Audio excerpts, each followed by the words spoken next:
A strong hold over current affairs is crucial for aspirants to succeed in the UPSC Civil Services examination. Administer your preparation with updated and relevant news with the monthly Current Affairs Revision Program. Starting from 20th September at 5 p.m., the 60 dedicated classes offer detailed topic-wise coverage of important news compiled through authentic sources such as The Hindu, Indian Express, PIB, Yojana among others. Enhance your knowledge with up-to-date contextual understanding of all current affairs, expert support through personal mentoring, assessment through MCQs and mains-oriented questions, doubt-clearing sessions, student portal access.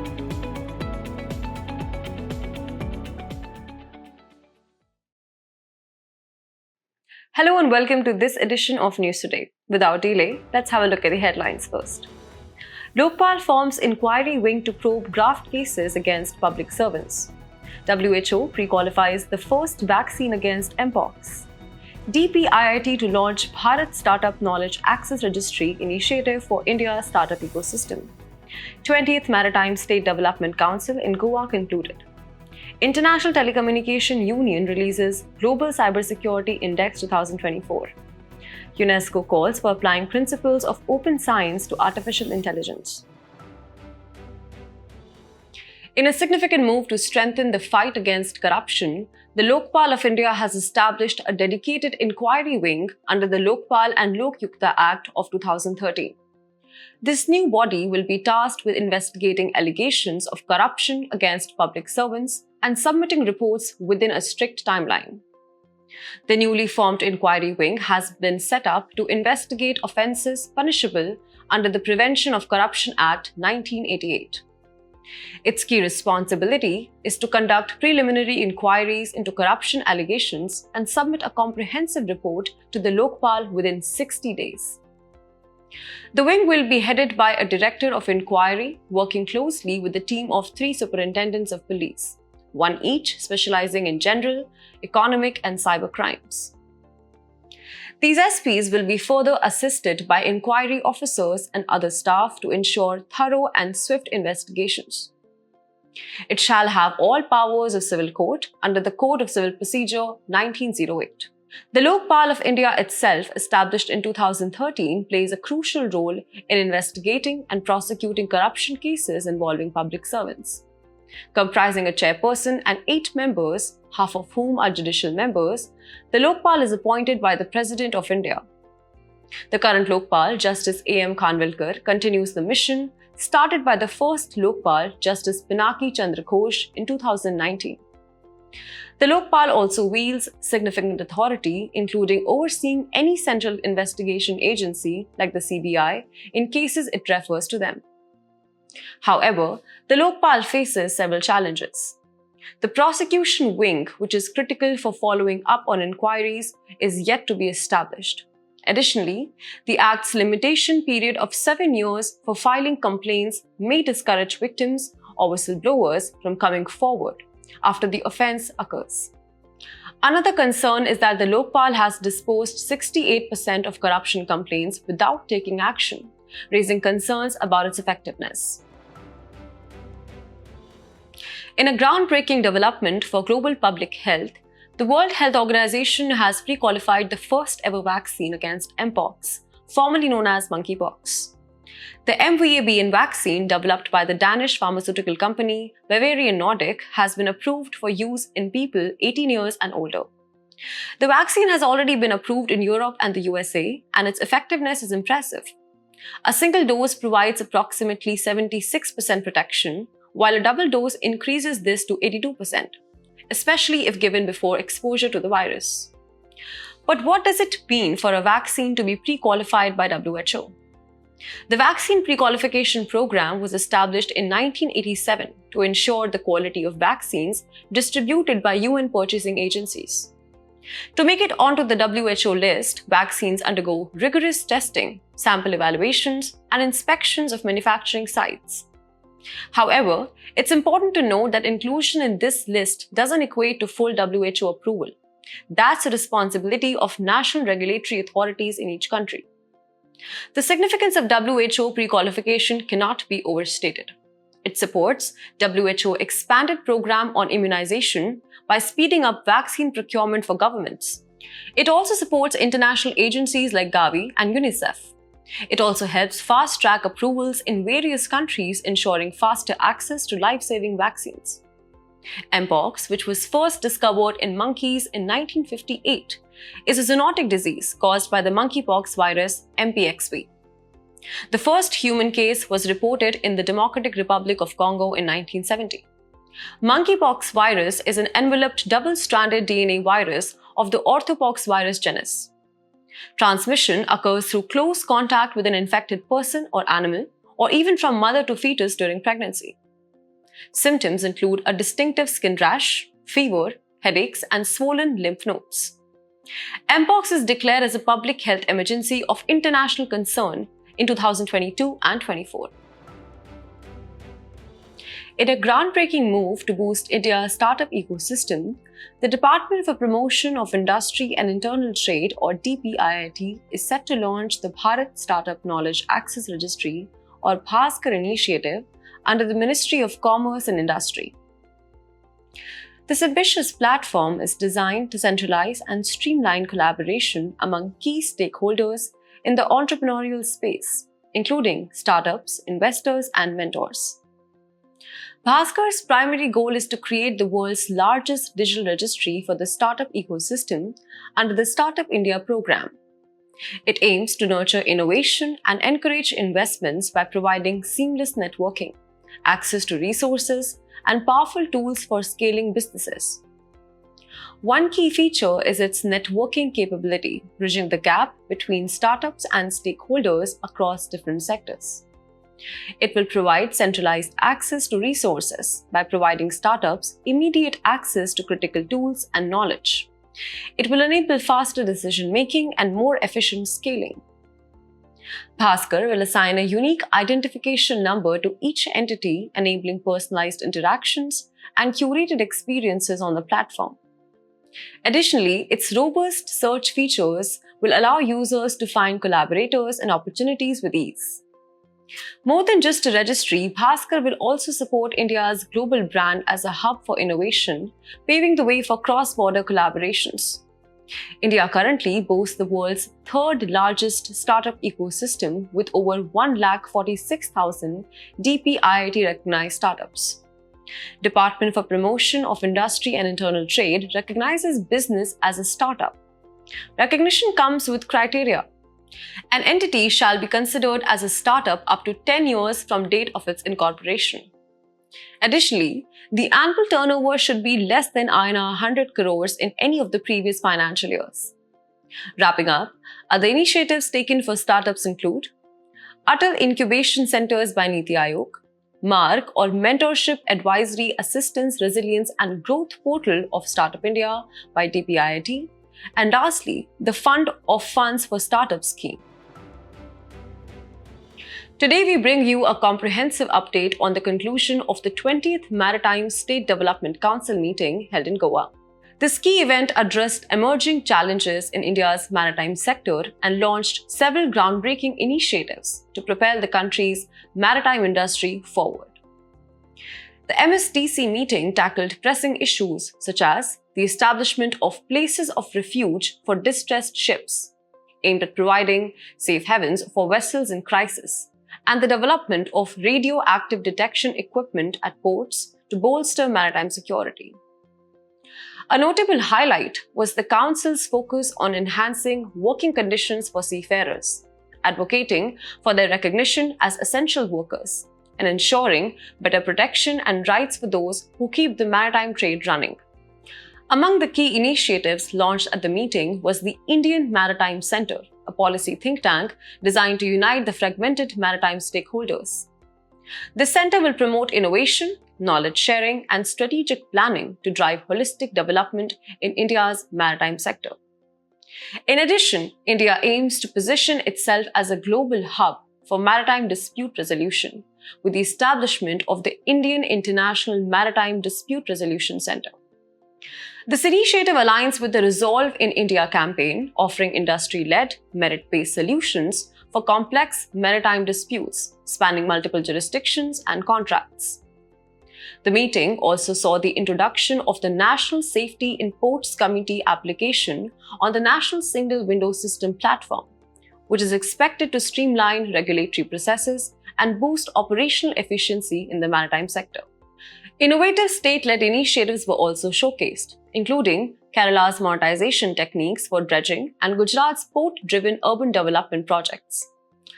Another exciting development, construction has begun on India's largest dredger at Cochin Shipyard Limited in collaboration with Royal IHC Holland, marking a significant step forward for the nation's shipbuilding capabilities.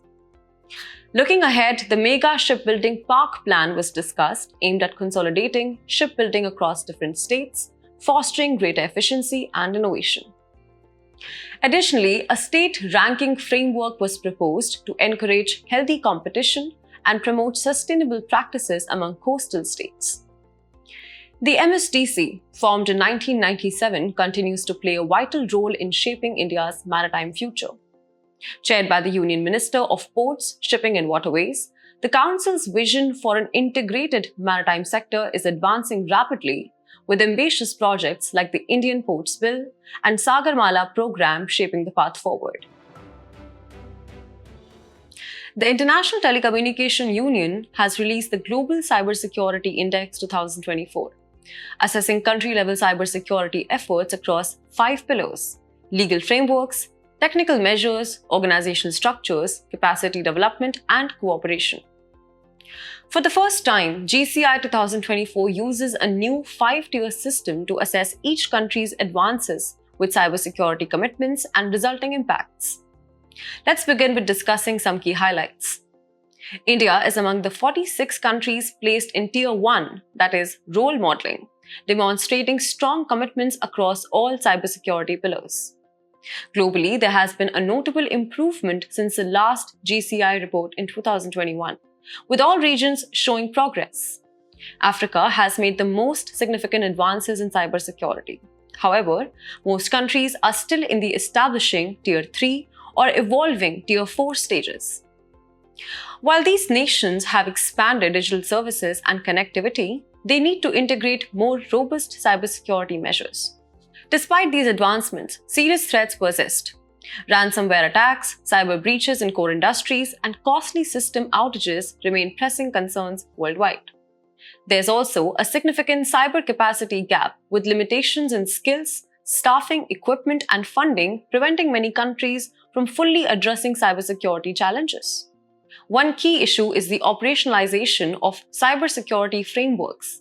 Countries are struggling to translate agreements into effective action on the ground. The GCI 2024 report offers crucial recommendations. First, nations must develop and regularly update comprehensive national cybersecurity strategies. Capacity building is essential, focusing on professionals, youth, and vulnerable groups. Additionally, fostering both domestic and international cooperation for information sharing and training opportunities will be key to strengthening global cyber defenses. Now, a quick look at the ITU itself. Headquartered in Geneva, Switzerland, the ITU was founded back in 1865, making it the UN's oldest specialized agency. It plays a critical role in harnessing digital technology and connecting the world to ensure a better future for all. With 193 member states, including India, the ITU also produces key reports such as Global Connectivity Report and the Global E-Waste Monitor. In an increasingly digital world, artificial intelligence is reshaping the landscape of research. UNESCO has recently made a bold call for applying the principles of open science to AI, citing the urgent need for transparency and accessibility in AI-driven scientific discoveries. But what does this mean and why is it so critical?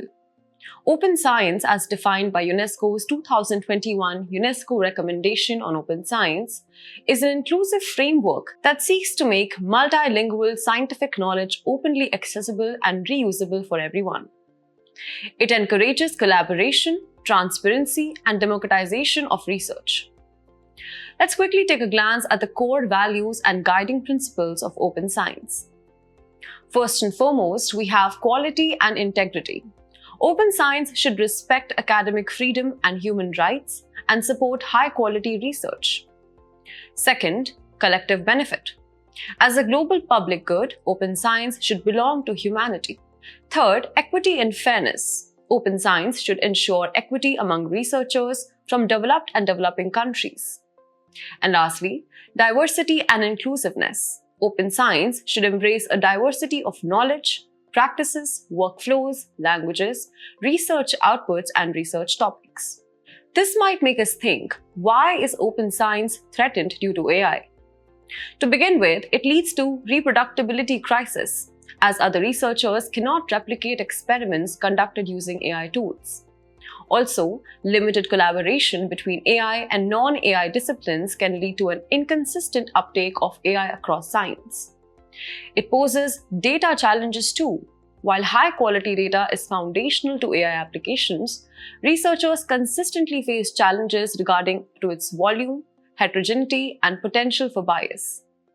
Lastly, incentives across the scientific ecosystem may be increasing pressure on researchers to be good at AI rather than good at science. Therefore, addressing these challenges requires applying open science principles to AI, particularly focusing on transparency. In today's Personality in News, we'll be discussing M. Visvesvaraya. Engineers Day, September 15th, was observed to celebrate the birth anniversary of M. Visvesvaraya. In terms of his contributions, he worked as Diwan of Mysore. He was also the architect of the Krishna Raj Sagar Dam on the Kaveri River. He devised steel doors to stop the wasteful flow of water in dams. He established Bangalore Agricultural University, University Visvesvaraya College of Engineering, etc. He was conferred Knight Commander of the Order of the Indian Empire by the British in 1915. Also, he received the Bharat Ratna Award in 1955.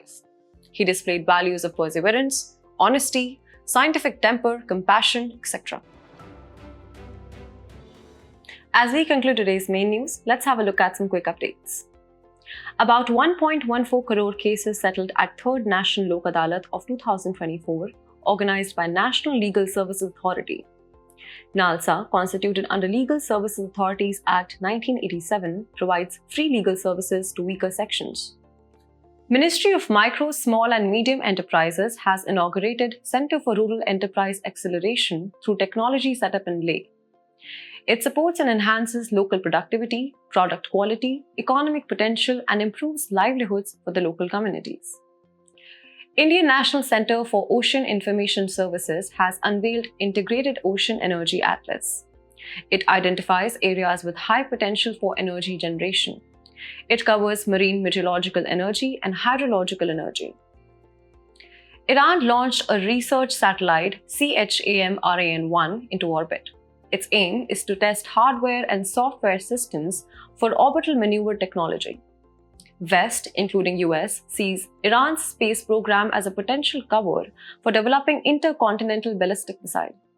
Central Bureau of Investigation successfully dismantled a virtual asset and bullion-supported cybercrime network through Operation Chakra 3. Initiated by CBI in 2022, it is an Interpol-assisted global action to combat and dismantle organized cyber-enabled financial crime networks. India launched Operation Sadbhav to provide humanitarian assistance and disaster relief to Laos, Myanmar, and Vietnam. The operation was launched in the wake of disasters caused by Typhoon Yagi. Despite gaining global attention for extracting and selling snake venom, Irula tribals are facing an uncertain future. Irula community plays a crucial role in public health by supplying nearly 80% of venom used for antidotes in India. On 14th September 2024, India celebrates Hindi Divas. The first Hindi Divas was celebrated in 1953. It commemorates the designation of Hindi in the Devanagari script as the official language of India.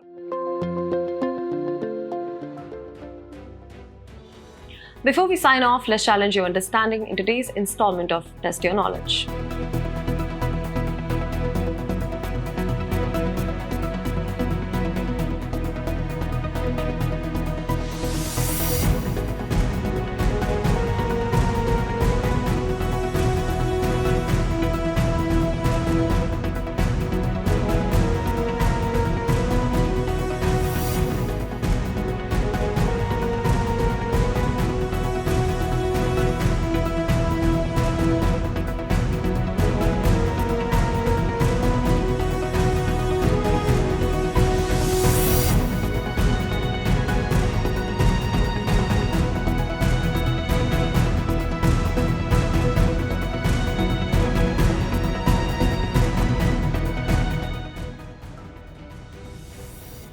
Thank you for joining us. We hope you found our today's episode engaging. For the solutions to the quiz and for the PDF version, visit the links in the description below.